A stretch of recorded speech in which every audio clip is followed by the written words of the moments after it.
Naitwa Aquilina Msele, ni afisa ustawi wa jamii wa Mwema Children Center Karatu. Na tupo leo shule ya msingi Gekrumu Arusha kwa lengo la kutoa elimu kuhusu elimu ya matumizi ya pedi kwa watoto wa kike. Tunashukuru mradi huu tulianza 2023 na sasa hivi tuko 2026 na tumefanya shule za Karatu mjini, Ganako, Kurus pamoja na Rotia. Lengo ni kutoa elimu kwa watoto wa kike kuhusu matumizi sahihi ya pedi wanapokuwa kwenye kipindi cha hedhi.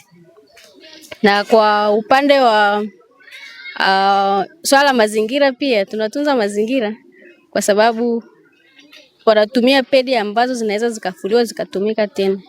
Hivyo ni rahisi kutunza mazingira yetu. Hivyo tunatoa elimu ya afya ya uzazi lakini sambamba na elimu ya mazingira ili kumsaidia mtoto wa kike aweze kutimiza ndoto zake. Nashukuru. Kwa majina naitwa Mwalimu Anipenda Joseph Mkwai, ni mwalimu wa afya katika shule hii ya msingi Gekrumu Arusha.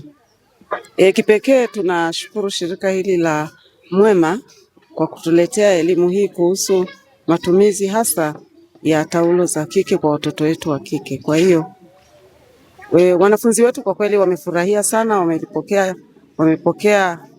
wamepokea vifaa hivi kwa moyo mkunjufu na wamependa sana. Kwa hiyo kipekee kwa niaba ya uongozi mzima wa shule hii ya Gekrumu Arusha tunawashukuru sana na karibuni tena katika shule yetu, na tunazidi kusema asante kwa msaada tuliopata. Asante.